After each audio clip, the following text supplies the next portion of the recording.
Started from the hustle, now we playing it smart. Put the system in position, took the grind out the heart. Got the team on a vision, every role playing part. Ain't no job, it's a business, that's the real boss art. We the 2 Exit Podcast.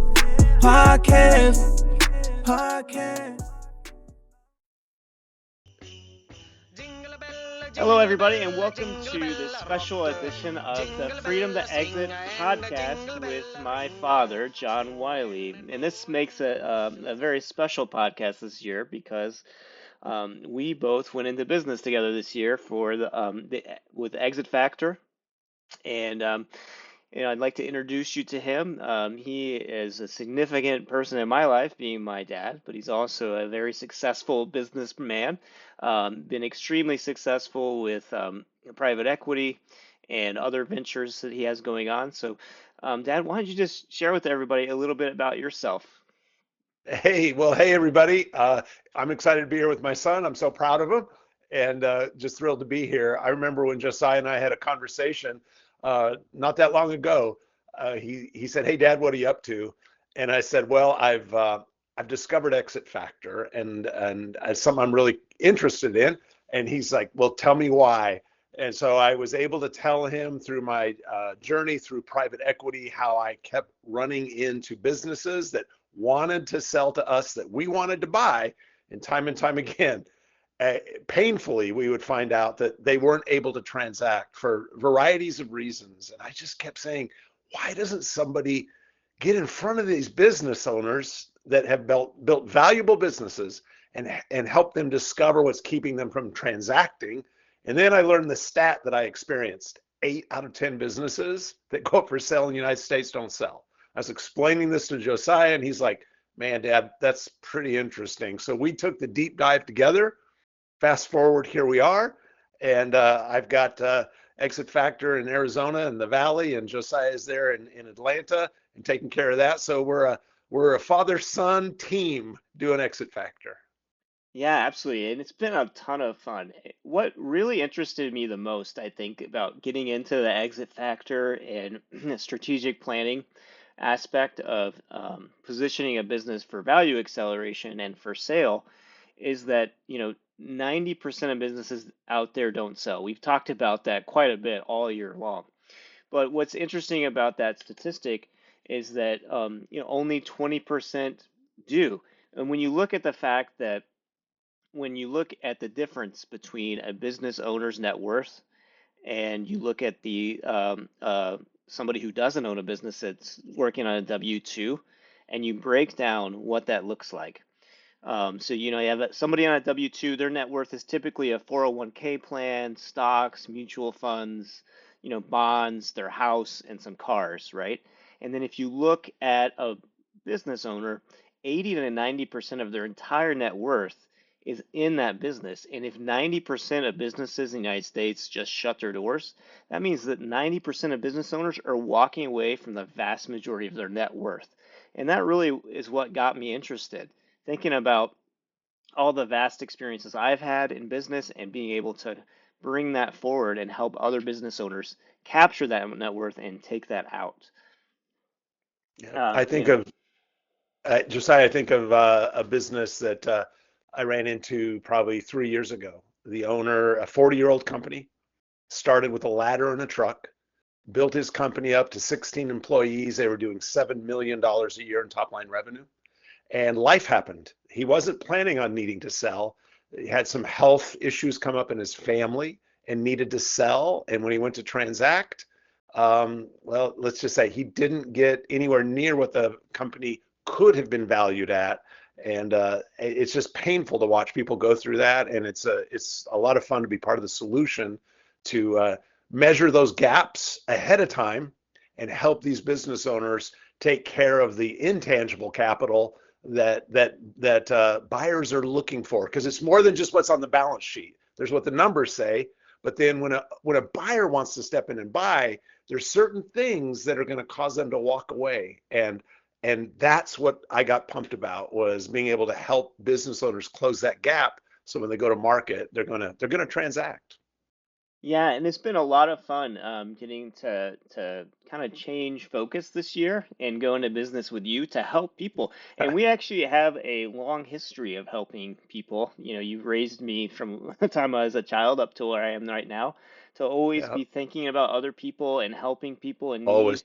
And now we've actually taken that forward into carrying that forward to business owners, helping people in need, helping position their business for sale. So it kind of comes first full circle all the way around when you Yeah, really think about it in that way. yeah. I remember. I wasn't planning on talking about it here, but I will because it just came to my mind. Talking about being in business together. Do you remember the first business we ever did together? Oh, Uh, well, that which one was that? uh, that was when you were a teenager. Oh, the I instit the yeah, coffee shop business. yeah, I instituted a kind of a junior achievement program. I was busy already traveling the world selling industrial lasers and automated equipment into industry.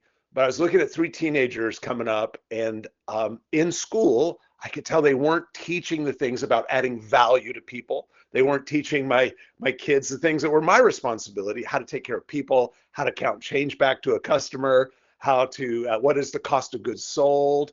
And so we started Wiley's Coffee. We were roasting coffee right in our home, and we ended up with a little kiosk in the mall. And y'all learned to count change back and say please and thank you to people, and taught you guys the value of owning a business from when you were just coming up. And now here we are, all these decades later, and adding value to helping businesses add value, for companies that already exist. So we've been doing business for a while, buddy. Yeah, that's true. It's been a little while. That was interesting business because I think we actually got a little overhead on inventory at one point, and and we were in a location that was in a dying mall. So Yeah, ultimately, we ended up with no customers. yeah. I did Wiley's Coffee not because I wanted to tear up the world. I wanted to teach you guys, your brother, your two sisters. I wanted to teach you guys about business. So even though we ended up shutting it down, it was always meant to be temporary because it was about teaching you guys about business. And for me, it was a huge, huge success. It was a lot of fun, and it was a success. You know, we had a coffee business and candy. Are you Yeah. kidding me? That was a blast. And it was fun to make fun of all the mall walkers.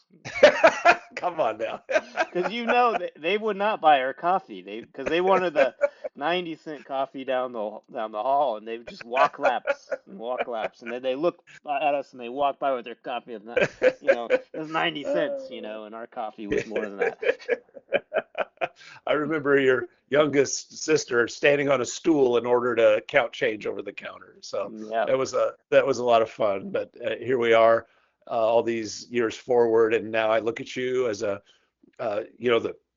business leader you are. I know your whole story. I know how you've gone through your journey and adding value in the corporate world where you've been, and I've seen the accolades that you've collected along the way, your design patents that are in your name, and all the things you've done to help uh, international, Fortune 500 companies and their leadership, and now all that you're doing to help middle and small market businesses thrive and succeed in transacting. It rips me up to see an owner give their life and their life, their all of their investment, as you were saying a little while ago, putting their livelihood and their net worth into a business, and then not be able to transact when it's time to sell, all because they didn't focus on things that they could have fixed years before. So we get to bring that wisdom to the table and the methodology of how to get all that fixed. Just so proud of you. Well, thank you. Appreciate that. It's been a lot of lot of fun, and really, when it came down to it, it was just the values that you instilled in our family that carried me Uh, forward through all of that.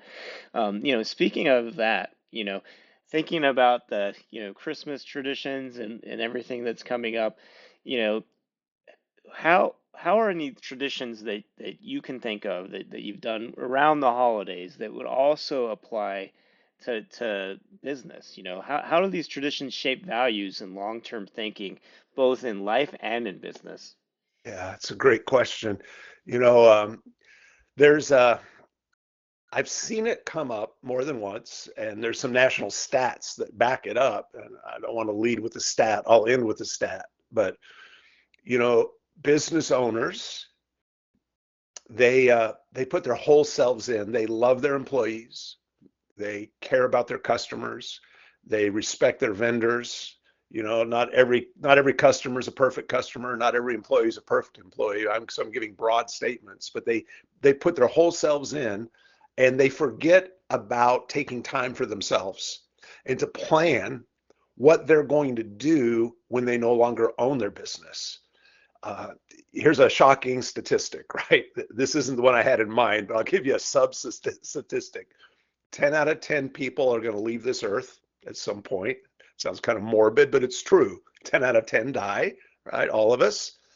And 10 out of 10 business owners are going to exit from their business, either by choice or through life circumstance. Like the earlier gentleman I explained who had a business, he wasn't planning on selling, but had a health issue within his family and needed to sell.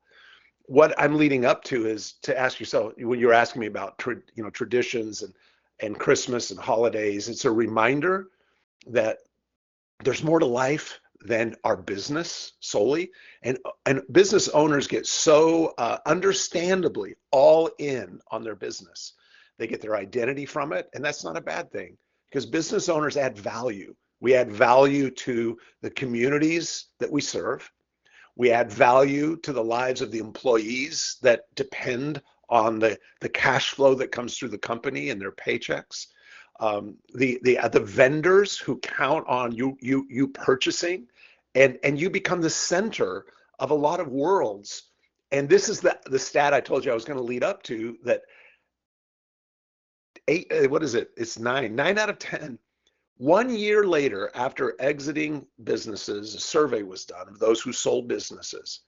90% of owners who had transacted a business successfully, when asked a year later, were they happy they sold? 9 out of 10 said no. And the answer was why? The answer to why was because they didn't know what to do with themselves. They missed the connection. They felt like they didn't have anything to get up for to go do, moving forward. And in some getting to know some of the business owners at the last moment who would also have a deal on the table, have something ready to transact just weeks away from closing, but inside something was telling them they're not ready, and they would back out at the last minute and not sell. The whole point of that, to lead into your question about Christmas and traditions, and I would encourage business owners who are listening, plan your exit, work on it, get it ready, get it ready for sale, and to have it ready at any time. But most importantly, so I've said all that to say this, Josiah, work on yourself. Have a dream and have a vision for life after business ownership. What are you going to do? Plan it. Write down your plan. This is what we do at Exit Factor. We not only help the business itself get ready for a transaction, but the owner. And we can walk you through what it will take to give you the funding you need for the lifestyle you envision. But we can't tell you what you should do to keep your significance in impacting the community around you after you own the business. But we can sure ask you some pretty probing questions that you need to own and answer, and write those things down so that as you exit out, you've already got something to move toward. And you can only play so much golf, and you can only be bored for so long. And so that's my advice and my kind of wisdom at the table, so to speak, to say, work on yourself, take care of your health, and plan your life after you've decided to sell. Yeah, it's interesting because when you think about the holidays and you think about, Hanukkah or Christmas, it takes preparation and time to prepare, But to put everything together for the holidays. And you can't see this, but I'm putting onto the screen right now a picture of Christmas Vacation when he's got that giant big ball of lights and he Yeah. hands it to Russ and says, "Here you go, Russ, untangle this for me." And it just brings me back to my childhood. You know why? Because you would do the same exact thing to me every Christmas. I You'd be did. like, "Hey, here's a Here. giant mess of tangled up lights. Undo it for me." And then half the lights won't work. So then you got to go back through and check every single Every bulb light. with, and he would do that to Russ in the movie, and I'm like, this is exactly what my dad would do to me every Christmas. I did. More And than once. it takes planning, to pull that off. And part of that planning is, thinking about your family and not putting them in a position where they have to untangle big knots of lights and check the lights, right? So, exit planning with businesses is very similar to the fact that it does take some pre-planning and, pre-initiative effort, to go along the way. You have to be intentional about it, right? Listen, that has forever ruined me in life because now all I do is I throw away my lights and I go to Target and buy new Buy ones. a new string. Yeah. Yeah. Yeah. And with But LED technology, that has saved so many thousands of kids and their little fingers well, changing out well, light bulbs. back in the day when you were doing that for me, we didn't have LED. That's So to right. your point, had I thought ahead and planned, I would have been checking those bulbs weeks before I needed them. But I'd sit you down on the floor and say, I need them by the end of the day That, because I want to that's hang them right. before it gets dark tonight. So That's correct. So anyway, just like the holidays, takes a just little like bit the of effort holidays. and planning with your exit planning, just like Yeah. preparing for all of those things. Close the gap. That's Yeah. right. And that's what, it's like planning your finances for your exit is your business owners have a personal wealth need. In other words, knowing what you need for retirement, right? We're not financial planners. We are strategists who help businesses and business owners prepare. You need a financial advisor at the table. We'll help quarterback one in if you don't have one. But the project there is, your business is only worth what someone's willing to pay. You can get a business valuation and a theoretical number can be given to you on what you might get when you go to market, a range of value. But if there's more than just the numbers, there are intangible capital, things that don't show up on your balance sheet that we help measure because we know what buyers are looking for when they come to look at your company. My point to all that is know what those intangible capital items are, the human capital, structural capital.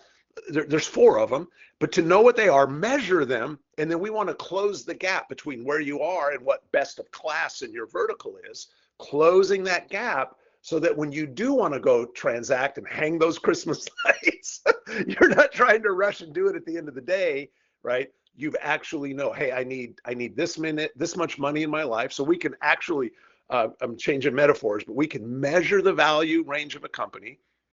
We can know because we know best in class in your vertical, we can see where the business owner is. We can measure that gap and then take the time necessary to close that gap. So when they do go to transact, someone's going to buy that company because they're not going to be scared when they look at it. They're going to see what a buyer's going to see what the buyer was hoping they would see when they look at a company that's been through the exit factor modality. And that's the value we bring. I know one of the stats with exit factor nationwide is of the companies that work with us. I'm so proud of this. Of the companies that have engaged us, we talked about the 8 out of 10 or 9 out of 10 who don't transact. Of the ones who are engaged with exit factor, 98% of those businesses that have brought on an exit factor consultant, when they go to market, 98% close. 98. Compare that to the 8 out of 10 who don't. Those stats are shocking. We're talking about people's retirements here. So plan early. I guess that's the point. And that's why I love what we do, buddy. It's like it makes a difference. We're adding value, moving the needle, and changing lives.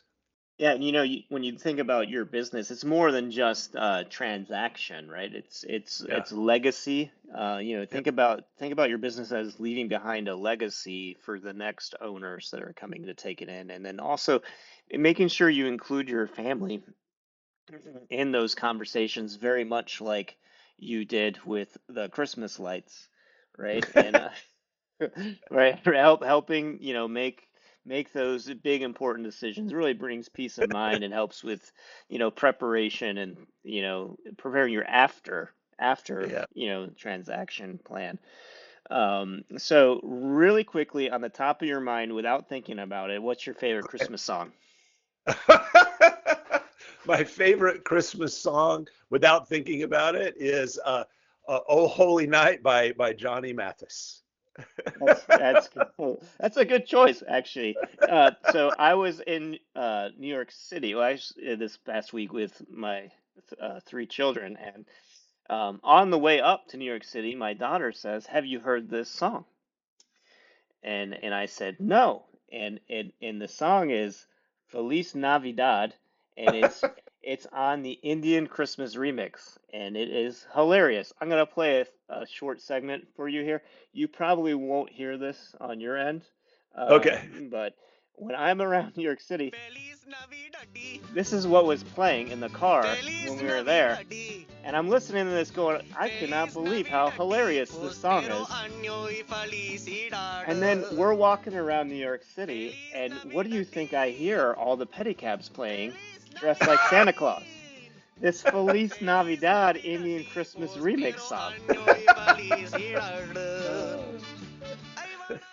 But you know what though? It's for me, it's the fun. It's the family moment with my daughter and the fun with her and listening to that silly song and then going into the city and then hearing it played. It's those memories, those family memories. But there is one Christmas album that I know where you're going. I wish I will never hear again I knew you were going to say this. because it is the worst family tradition of all time. Oh my goodness. I know where you're going. So, I mean, Yes, yes, yes. There was a favorite album that would play over and over again. I don't know if I want to name the artist because I don't want to be despairing of the oh, artist. I would do it, but I know that people will hear this and say something. So, but I wish I never hear them again. I mean, I wish that every digital copy of this artist would be destroyed by somebody Oh, at God. the State Department that has the finger on the button to destroy. Oh Push my the goodness. destroy button. I'm, you got me laughing so hard I'm crying. So yes, I know the song, son. Yes, he hates that song. What was that? What was that movie? The Jerk. He hates those cans, right? Yeah, So well, it's like he hates that song. that's right. I don't hate the Your little song. boy, I we hate the played it all the album. time. I hate the entire album. The entire album. Well, we played it so much you had every song memorized, and it causes you nightmares now. So there you go. You're welcome. Oh my goodness. What's the best gift a business owner can give their family for Christmas, do you think? Uh, the best gift a business owner can give their family is their is the legacy that they're building. It's more than just the money. I think the gift that a business owner brings is their ability to uh, intuit a need, not only in their family and meet that need, to intuit a need in society, build a team, build a solution, build a build a product, bring a service, software solution, that we're problem solvers. We help our family navigate difficult times because all families have difficult times because life throws stuff at you weren't planning. And entrepreneurs and business owners, to be successful, you got to deal with what gets thrown at you. And so that value we bring to the table as owners and leaders, just like I'm facing tough times, but I'm not going to give up. So it's that tenacity, that honesty, and the willingness to go all in, walk with your family through hard times, and and stick with your business in the good times. Be smart with your money, and the tough times, never give up. Well, that's really awesome. Yeah, I think that's a great way to look at it. As a business owner, where you can really focus your attention during this time of year. Yep. Yep. All right. Favorite Christmas tradition? Favorite Christmas tradition, huh? My favorite Christmas tradition is, I was staying up late at night, um, getting the toys ready, which I haven't done in a while. I did a lot when y'all were younger, but you know, how quickly can we get them in bed so I can build all these bikes and toys and stuff, and so that's my favorite tradition was preparing the gifts and knowing ahead of time what you guys were going to get before you got it. That was my favorite tradition. Yeah, as a kid, it was not the Christmas lights. It was definitely not that, or putting the ornaments on the tree. That was the worst. But but Now your sisters would yeah, tell you different. They yes, liked putting the ornaments on the good for tree. them. Okay, You hated so it. yes. But what I thought was really cool was, getting the live trees and, putting the Yeah. live tree in the house and putting lights outside the house was a lot of fun. More recently for me, though, the last few years, I've gone to New York City the last 3 years in a row around the holidays. And one of the things I found really interesting is that when you go to see the Rockettes in New York City, they actually do a real life live nativity story of Jesus Mhm. on stage with live animals right in the middle of Times Square. And Wow. it's really amazing, to be there and to see. And it's turned into a little bit of a tradition. I have a guilty pleasure. I love that show, and I took the kids there to see it for the first time, and they were like, "Dad, why did we see this show? Why don't you take us to Harry Potter?" Well, because I love this show. It's a great Christmas show. And they're like, Yeah. this is not as good as the Stranger Things show down the street. Well, you want to share with your kids the things that are important to you. Yeah, I remember being a little guy, probably 7 or 8 years old, and we were passing through um, Carlsbad Cavern, through Carlsbad, and we stopped at Carlsbad Caverns when I was a little guy, and it made such an impression on me. I said to myself, if I ever have kids, I'm gonna take my kids there. And so just before you graduated high school, what did we do? Piled everybody in an airplane Yeah, we went to Carlsbad Cavern, to and you Carlsbad Cavern. had one. It was like a Christmas vacation trip, that It trip. That was. was incredibly horrible. I mean, the cave was cool, but the experience along the Experience of way getting there. taught me Come what on now. not to do when you're traveling. Remember what happened when we went through Roswell, New Mexico? Yes, I do. Yeah. Please we share for the world. so so well, I was taking the family to Carlsbad Cavern. The only way to get there from Albuquerque is you got to get our rental car, piled in the car. We're driving to Carlsbad to go to Carlsbad Caverns. Anyway, we get to Roswell, and unbeknownst to us, it's the day of the annual gathering in Roswell to commemorate and remember, like the alien sightings there. So we pull through downtown, and there's all these people dressed up in alien costumes, hundreds of people milling in the street that we're trying to go drive our car down on all sides of the sidewalk.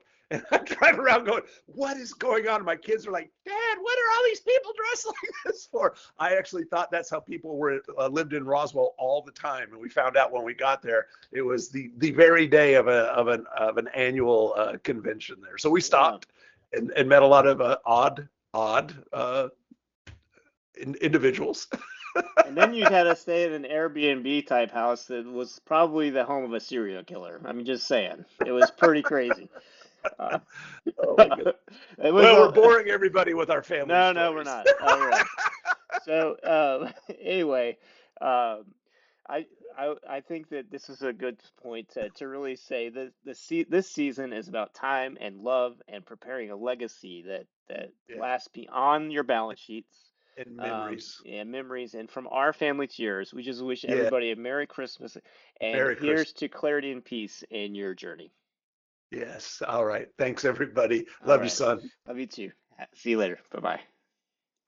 Started from the hustle, now we playing it smart. Put the system in position, took the grind out the heart. Got a team on a vision, every role playing part. Ain't no job, it's a business, that's the real boss art. We the 2 Exit Podcast.